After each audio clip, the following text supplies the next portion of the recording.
Bienvenidos a Un Mejor Tú ahora. ¿Qué tal? Qué gusto estar aquí. Qué emoción arrancar con la sesión de hoy. Y para quienes nos acompañan, prepárense, porque esta es una inmersión profunda en un tema absolutamente vital. Totalmente vital. Sí, un tema que afecta a muchísimas personas en su día a día. Hoy nos vamos a enfocar de lleno en la desregulación emocional. Exacto. Y para hacer este análisis a fondo, nos estamos basando en un contenido fascinante del canal de YouTube Crappy Childhood Theory. Específicamente, su video titulado Cómo mantener la calma cuando las emociones se descontrolan.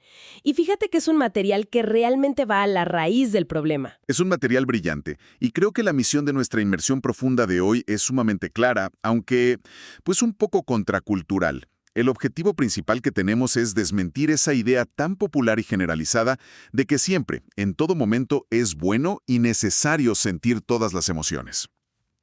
Ajá. O sea, esa idea de dejarlas fluir sin filtros. En lugar de eso, lo que vamos a construir hoy aquí es un verdadero kit de herramientas de emergencia para quienes experimentan sus emociones como un tornado incontrolable. Híjole, sí, como un tornado. Literalmente. Y esto es de vital importancia, especialmente para las personas que viven con trastorno de estrés postraumático complejo, o el TPT complejo, como se le conoce. Vamos a desmenuzar exactamente qué ocurre en el sistema nervioso cuando las emociones toman el control y, lo más importante, qué pasos tácticos se pueden tomar para recuperar el mando. A ver, vamos a desempacar esto, porque el paradigma tradicional, o sea, el consejo que vemos en todas partes, desde revistas hasta frases motivacionales en redes sociales es, para sanar, tienes que sentir. Sí, claro, el famoso siéntelo todo. Exacto. Nos repiten constantemente que hay que abrazar el enojo, fluir con la tristeza, no guardarse absolutamente nada.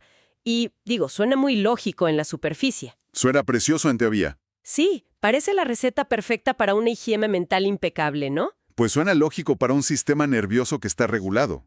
Pero este análisis le da un giro completo a esa idea y explica por qué se puede ser un consejo, desastroso para quienes tienen el sistema nervioso alterado por un trauma. Claro.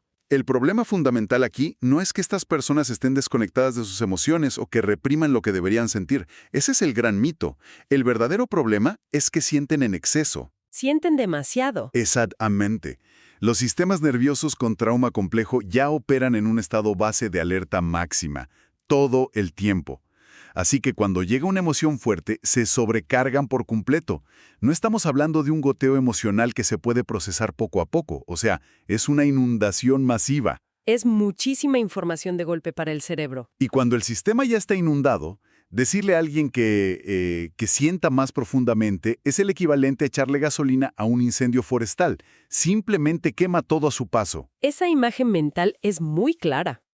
Y de hecho, para visualizar esta desregulación emocional, me gusta mucho la analogía de la fuente original, la de la bola de demolición. Es buenísima. Imaginemos un tornado enorme o una de estas esferas de metal gigantes de construcción que aparece de la nada en medio de la vida cotidiana.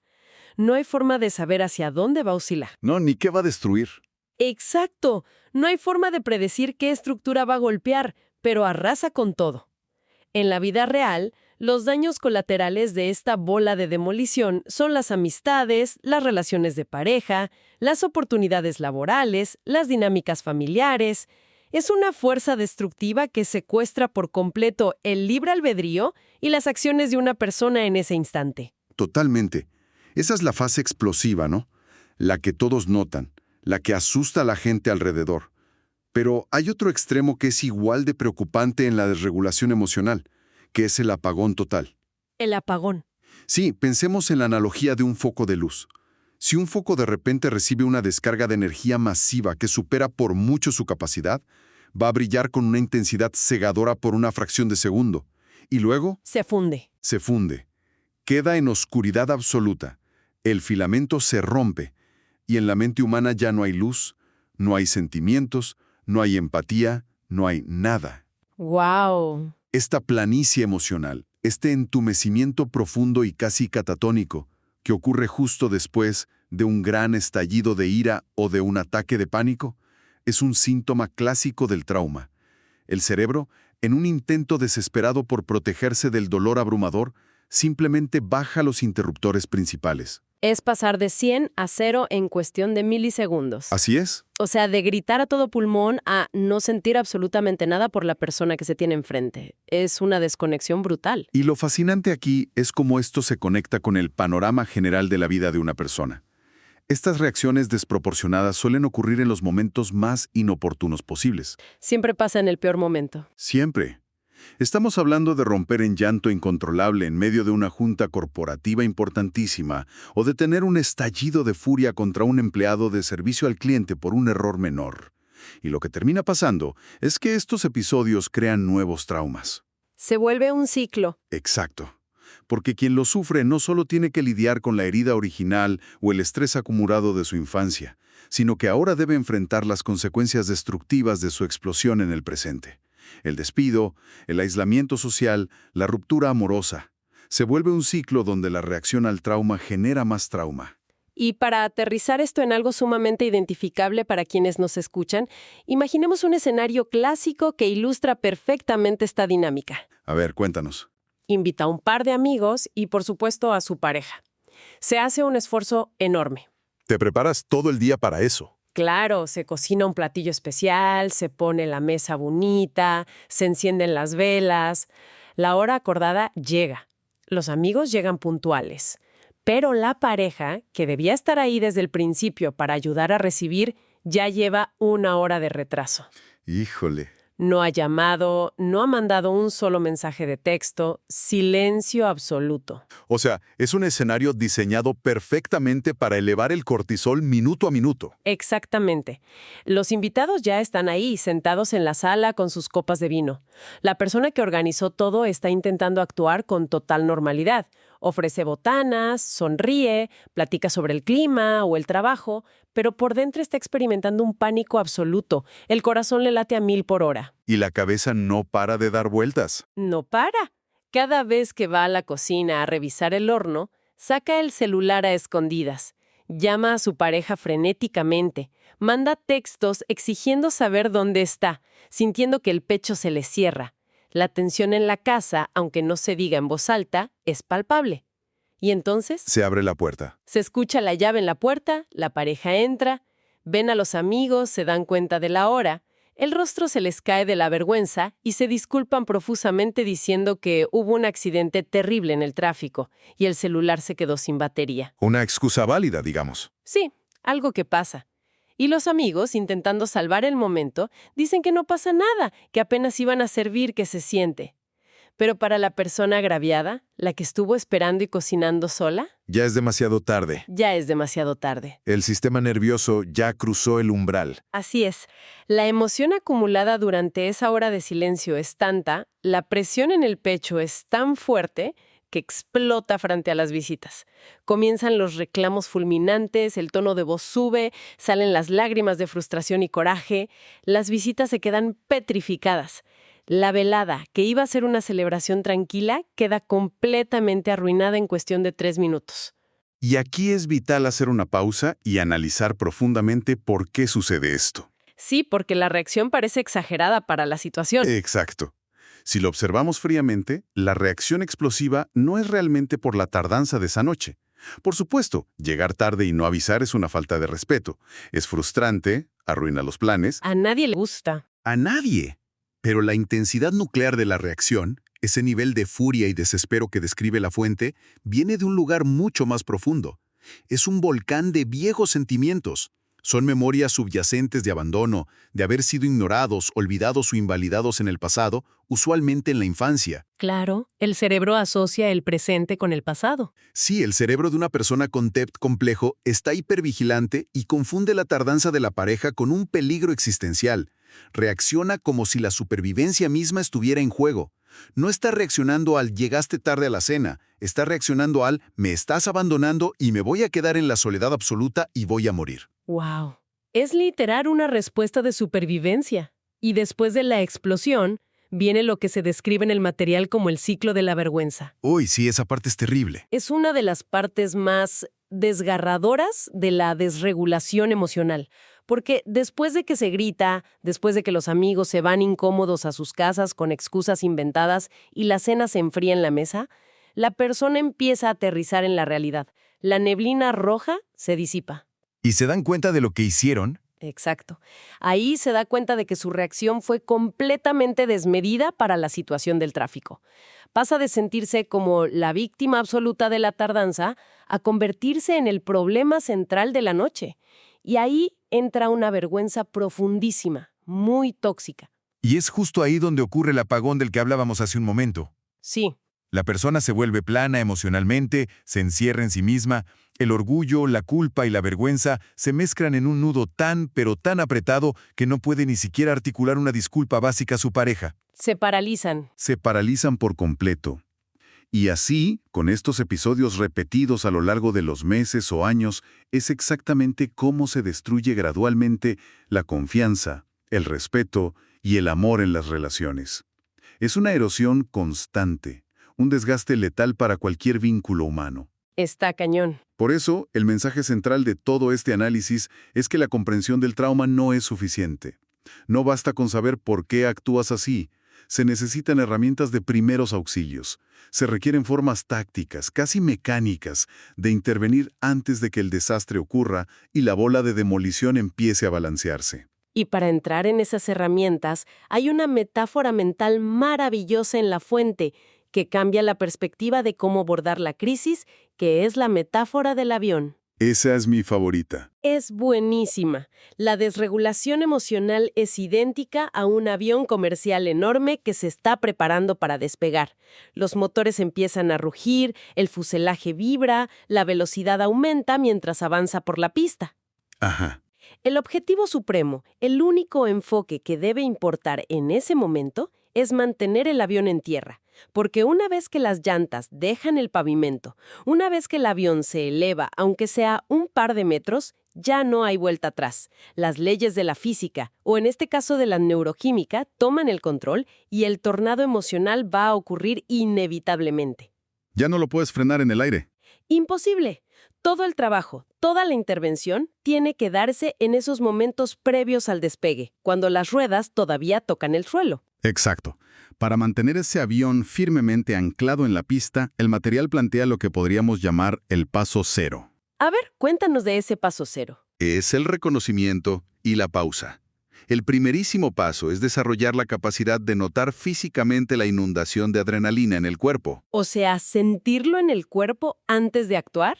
Sí, notar que el ritmo cardíaco se dispara, que la respiración se vuelve superficial y rápida, que los músculos del cuello se tensan o que la visión se empieza a enfocar solo en la amenaza. En ese microsegundo, la instrucción es decirse a uno mismo de forma explícita, casi como si fueras un narrador interno, decir, estoy teniendo una reacción emocional. Nombrarlo. Nombrarlo. Es un acto de nombrar la realidad para no ser arrastrado por ella. Y al nombrar el estado, se activa una parte diferente del cerebro, la corteza prefrontal. A partir de ahí, la indicación es ralentizar drásticamente cualquier interacción. Bajar la velocidad de todo. Todo. Si hay una conversación en curso, hay que tomar pausas inusualmente largas antes de emitir cualquier respuesta. Reducir la velocidad de las palabras, hacer movimientos lentos y deliberados. El pánico y la adrenalina nos gritan que hay que correr, que hay que atacar. Que hay que pelear. Sí, pelear o huir. Y la cura directa es obligar al cuerpo físico a ir en cámara lenta. ¡Wow! Me encanta. Y para esos momentos donde, por ejemplo, alguien está en medio de la oficina, frente a su escritorio, y siente que las lágrimas de frustración o la furia están a punto de desbordarse, hay una técnica visual muy ingeniosa que se menciona. Se le conoce como el truco de la perilla en el estómago. Ah, claro. Ombligo, en el centro del cuerpo, hay una perilla de volumen, como la de los amplificadores de guitarra antiguos. Y haciendo una pequeña referencia a la película clásica Spinal Tap que hace La Fuente, esta perilla no llega solo al 10, llega hasta el nivel 11, que es el caos total. Una perilla diseñada para medir niveles extremos de intensidad. Exactamente. Entonces, si una persona está en una reunión importante de trabajo y siente que las emociones empiezan a golpear en la garganta porque accidentalmente la perilla interna se giró hasta el nivel 8, lo que debe hacer es visualizar mentalmente su propia mano, tomando esa perilla y girándola con firmeza para bajarla al nivel 2 o al nivel 3. Es una acción imaginaria pero muy poderosa. ¿Sí? Y es crucial entender que esto no apaga la emoción al 0%, no convierte a nadie en un robot sin sentimientos. Claro, no estamos reprimiendo. No, simplemente le baja el volumen lo suficiente como para cerrar la puerta del corral y que no se escapen todas las vacas. Qué buena forma de ponerlo. Permite mantener la compostura y la dignidad profesional o personal lo necesario para sobrevivir a esa interacción sin llegar a un desborde del cual, pues, arrepentirse después. Es una técnica de contención temporal fundamental. Y hablando de contención, entramos a una de las reglas de oro más inquebrantables de todo este análisis: la contención de pluma y lengua. Uy, este es vital hoy en día. En términos simples, es una prohibición absoluta. Nunca, bajo ninguna circunstancia, se deben escribir correos electrónicos, mandar mensajes de WhatsApp, ni redactar cartas mientras está en un estado de enojo, resentimiento o desregulación emocional. Nunca. Nunca. Cuando el cerebro opera desde el trauma, la empatía y los matices se apagan. Al escribir en ese estado se pierde por completo el tono, la ternura o la consideración por el otro. Absolutamente todo lo que se escriba va a sonar como un ataque frontal, seco, implacable y súper agresivo. Sí, y es que las peleas por mensajes de texto son infames por escalar rápidamente hacia la destrucción total. Escalan en segundos. Porque al no ver el rostro del otro, el cerebro desregulado llena los espacios vacíos con las peores oposiciones posibles. Si el otro contesta con un simple ok, el cerebro lee un ok lleno de desprecio. Exacto. El cerebro proyecta la amenaza en el texto. El mandato aquí es guardarse las palabras, guardar el teléfono, alejar las manos del teclado hasta que el sistema nervioso vuelva a su estado basal. Y esto nos conecta directamente con la regla de los 15 minutos y un concepto que, la verdad, me parece fascinante, que es la falsa urgencia. La falsa urgencia. Sí, cuando hay un estado de desregulación, el cuerpo experimenta una necesidad física, casi dolorosa y desesperada, de expresar el enojo o el reclamo en ese exacto segundo. Sí, se siente como una presión en el pecho. Se siente como si no dices lo que piensas de inmediato, el mundo literal y figurativamente se va a acabar. La presión en el pecho exige una liberación verbal ya, en ese instante. Y aquí es donde la comprensión de la neurobiología hace toda la diferencia para nuestra audiencia. Totalmente. Se debe entender que, a menos que alguien necesite ser rescatado de un edificio en llamas o de un río caudaloso que lo está arrastrando, esa urgencia comunicativa extrema es una completa mentira del sistema nervioso. Es una ilusión. Es una alarma de humo defectuosa sonando en una cocina donde no hay fuego.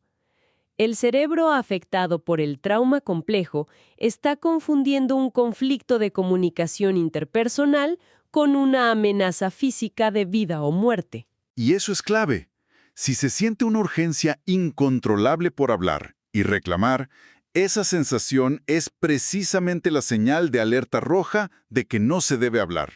Es el indicador de que tienes que callar. Exacto. La recomendación táctica es pedir cortésmente una pausa de 15 minutos. Decir algo simple como, necesito un momento para procesar esto. Hablemos en 15 minutos. Y si la otra persona presiona para seguir peleando, Si la otra persona insiste o la situación no permite esa honestidad, se debe inventar una excusa creíble. Decir, tengo que tomar una llamada de trabajo urgente o necesito ir al baño.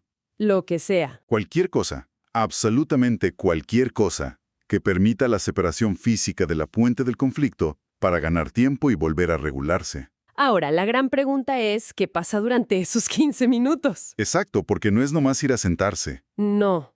Una vez que se logra salir de la situación tensa y aislarse, el objetivo no es quedarse rumiando el enojo y planeando qué le vas a decir para ganar la discusión. Se requiere un arsenal de estrategias físicas para salir de lo que se describe como un trance. El trance emocional. Y la primera línea de defensa es una práctica diaria, que en momentos de crisis funciona como escritura de emergencia. Ah, la técnica de escribir. Sí. Consiste en tomar lápiz y papel y vaciar, sin ningún filtro, todos esos pensamientos resentidos, todos los miedos, la ira y la paranoia, dejándolos en la hoja antes de lanzárselos a otra persona. Sacarlo del cuerpo. Es vital internalizar este principio. Las otras personas no tienen la capacidad ni la obligación de regular nuestro sistema nervioso. Es una expectativa injusta y poco realista exigir que el entorno nos calme. Como se suele decir, este es un trabajo interno. Y fíjate que la ventaja de la escritura de emergencia es soportabilidad. Alguien puede encerrarse en el cubículo de un baño público con una libreta pequeña, o en el asiento de un cine a oscuras, o incluso abrir un documento en blanco en la computadora de la oficina y teclear furiosamente aparentando estar trabajando. ¿Nadie se da cuenta? Nadie. Y paradójicamente, procesar estas emociones en papel, sacarlas del cuerpo y verlas objetivamente, hace a las personas muchísimo más productivas al final del día. Es infinitamente mejor perder 10 minutos escribiendo en el baño que perder 3 días tratando de reparar los daños de un colapso emocional en medio de la oficina. 100%. Es una inversión de tiempo.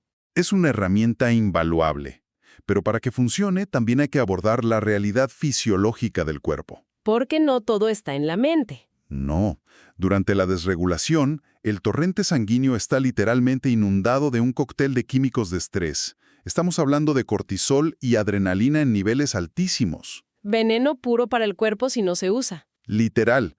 No es simplemente un estado mental abstracto, es una condición física comprobable. Por eso, otra estrategia crucial es hackear la química del cuerpo de manera directa. ¿Y cómo logramos hackearla? Con ejercicio físico duro e inmediato, acción física de alta intensidad. Puede ser buscar unas escaleras vacías en el edificio y subirlas y bajarlas corriendo 3 veces, o hacer lagartijas en una habitación cerrada, o dar una caminata sumamente rápida alrededor de la manzana. O sea, cansar al cuerpo. El objetivo biológico es acelerar el ritmo cardíaco de forma controlada y hacer que los músculos trabajen para, literalmente, metabolizar, limpiar y procesar esos químicos de estrés fuera del torrente sanguíneo. Al quemar ese exceso de adrenalina físicamente, se le quita el combustible al pánico. Es como vaciar el tanque de gasolina del avión para asegurar que, por más que los motores intenten rugir, la máquina no pueda despegar. Exactamente. Y hay otra técnica táctica que suena engañosamente sencilla, pero que tiene un respaldo neurológico profundo, que es la conexión táctil, frecuentemente conocida como grounding o enraizamiento. Esa es súper efectiva. ¿Sí? La instrucción es ir a un lavabo y lavarse las manos y tal vez la cara con agua extremadamente fría o, en su defecto, con agua tibia y muchísimo jabón. Pero el secreto no está solo en el agua, sino en prestar una atención consciente, total y absoluta a la sensación física del momento. Observar cómo el agua corre por la piel, sentir el cambio de temperatura, escuchar el sonido del grifo, notar la textura de la espuma entre los dedos. Y la razón científica detrás de esta simple acción de lavarse las manos es fascinante. A ver, explícanos eso. La desregulación emocional profunda funciona casi de manera idéntica a un estado hipnótico. Es un trance donde la corteza prefrontal, que, recordemos, es la parte del cerebro encargada del procesamiento lógico, el raciocinio y la evaluación del contexto, se atenúa o se apaga temporalmente. Deja de funcionar. Prácticamente. La persona se desconecta de su entorno físico inmediato y queda atrapada en el bucle interno de la amenaza percibida. Al someter al cuerpo a un estímulo táctil intenso y repentino, como el choque del agua helada en las manos, se estimula el nervio vago y se fuerza al sistema nervioso a registrar una nueva entrada sensorial contundente. Como un reinicio. Un reinicio del sistema. Esto obliga al cerebro a reconectarse con el presente físico, rompiendo el hechizo del trance y trayendo nuevamente en línea las partes lógicas de la mente. ¡Guau! Todo este arsenal de herramientas, desde la pausa de 15 minutos y la escritura, hasta el ejercicio y el agua fría, persigue una meta final bellísima: el desarrollo de lo que se denomina el observador interno. El observador interno, sí. A largo plazo de practicar estas contenciones es cultivar una pequeña y sabia parte de la propia mente, que pueda mantenerse lúcida en medio de la tormenta.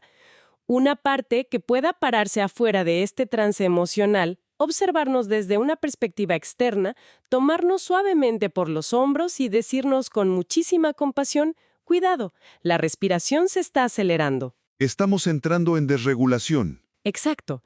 Decirnos: estamos entrando en desregulación, vamos a hacer una pausa, no vamos a mandar ese mensaje y vamos a usar nuestras herramientas. Es exactamente eso, lograr instaurar esa fracción de segundo de autoconciencia antes de que la bola de demolición comience su trayectoria destructiva.